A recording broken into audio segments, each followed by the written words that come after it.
So staying with that, the Eurozone's top official says he still wants Greece to stay in the single European currency, the euro. He also said Greeks want to keep using the euro. Well, I'm joined now by Dr. Vassilis Monastiriotis, Associate Professor of Political Economy at the London School of Economics. A very good afternoon to you. And do you feel, I mean, in terms of what happens now, that Greece is, if it hasn't already, very soon going to run out of money?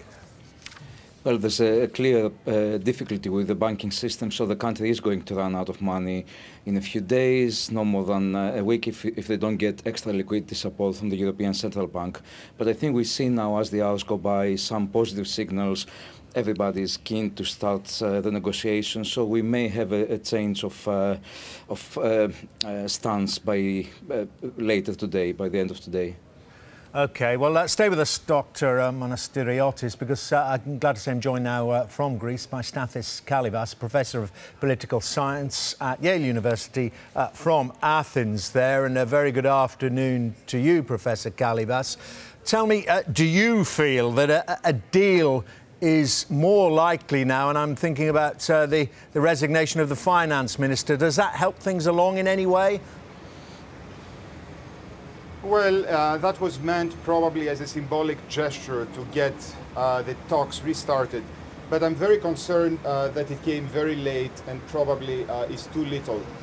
The constraints, both in terms of the various deadlines, but also the animosity, mistrust and bad blood that has been generated over the past 5 months, and especially after the Greek government decided to break up talks and call the referendum and campaign against a deal, are actually have opened up a gap that I find is going to be very difficult to be closed. And finally, as a result of the last week's developments, the problems in the Greek economy have escalated and are going to require a much more substantial kind of deal than the week before. So I'm not sure how this is going to happen. It looks quite depressing, if you ask me. Well, let me ask Dr. Monastiriotis about that.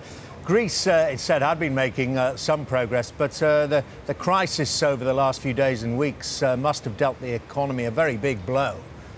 Yes, absolutely. Professor Kalyvas is absolutely right. The economy has deteriorated quite significantly, and this has increased the amount of money that is needed for the bailout, but also for the support of the banking system. So in order to have any kind of solution, we need to have unanimity from the political parties in Greece to support, for everybody to support what is going to be a very, very painful set of measures towards an agreement. But can that happen? I mean, after this referendum, so Syriza have won a general election and also won this referendum. Can you get that unanimity? I think it is perhaps possible. We see now the political leaders under the presidency of the Greek Republic sitting together for over 3 hours and discussing. So they must be discussing about how they can come to a common stance. Because the problem is that 61% of the public exactly voted against harsher austerity. And it's very difficult now to go back to the public and say, well, you know, following your vote, here is harsher austerity, exactly what you voted against.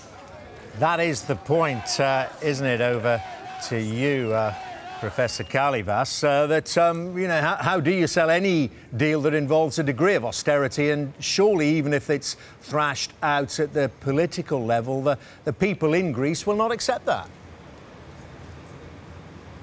Well, the people in Greece, unfortunately, have bought the government's message last week, and this is why they voted no.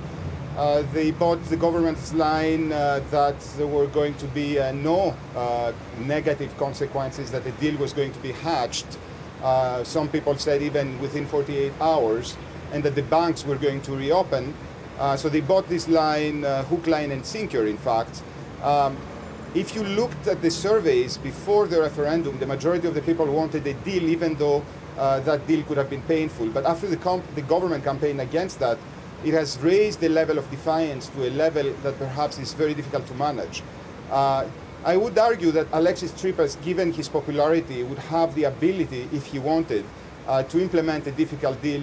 But at the same time, I'm not convinced that he may be willing to do that. In fact, all his decisions in the last 5 months have shown that whenever he had to choose between his party's interest and the country's interest, he chose the former over the latter.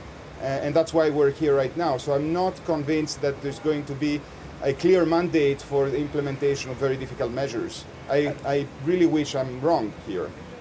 Well, I mean, I want to get both your views now on the obvious question, I suppose. Is the easiest way out of this? Well, let me rephrase that. There's no easy way out of course, is the first step of a solution, Dr. Monastiriotis. Is it not some kind of exit or temporary suspension of Greece's membership of the euro? I think this temporary suspension solution seems now the easiest out of all possible difficult solutions. But of course it carries a lot of problem with it because then this allows the markets to assume that in any future turbulence, any future occasion, another country can go temporarily out and back into the Eurozone. So I'm not quite sure this is a likely outcome. This would probably be the easiest solution for Greece, the less austere solution for Greece. OK, well, I don't know if you agree with that it would be the less austere solution, Professor Kalyvas, but it's also doubly complicated, isn't it, by the fact that one thing that seemed to unite the different sides in that referendum was both yes and no want to stay within the Eurozone. Exactly, and that's why that was the referendum from hell, because it got people to vote for a different thing from what the real preferences were, and here we are locked in this kind of infernal situation in which there is no easy exit.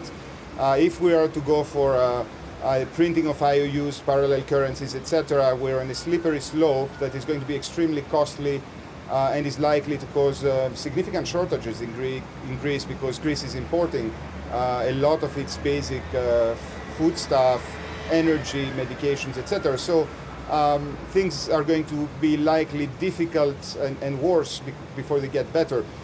One thing that may happen once those developments occur is there may be a tremendous popular reaction against the government, given that the government has told people to expect easier things. On the other hand, this government has proved very adept at managing popular anger and redirecting against foreign interests and the lenders. So I'm not exactly sure how the politics are going to play out if we go down that road, but certainly it's not going to be very nice. Well, I mean, if there is that popular protest, that unrest, how do you think, Professor Kalyvas, it will manifest itself? Could things, I mean, they've been remarkably calm up to now, could things get very difficult on the streets? No, there is no difficulty on the street right now, but as soon as people start realizing there's no longer cash in the ATMs, and especially when they start realizing they may not be paid their salaries and pensions, but they may get IOUs instead, then they will wake up. And it's not going to be very pleasant, because they are not ready for that eventuality. They really followed the government's argument that was the best way to go, and that was likely to result in a better deal. So they're up for a very rude awakening, I'm afraid. And last thought from you, Dr. Monastiriotis, do you think there is a percentage chance of unrest? It is absolutely possible, especially as Professor Kalyvas described, if the money starts drying out from the banks. But I have to emphasize that a lot depends on what the political parties do, the leadership, the political leadership, the media. The Greek people have to stay united, and they have to realize this is a common cause, no matter what the different opinion is. Any confrontation, especially in the streets, will make things worse, no matter what the preference of the individuals. Great talking to you, gentlemen. Thank you very much indeed for sharing your thoughts and expertise. Dr. Monastiriotis at the LSE there, and from Athens, Professor Kalyvas.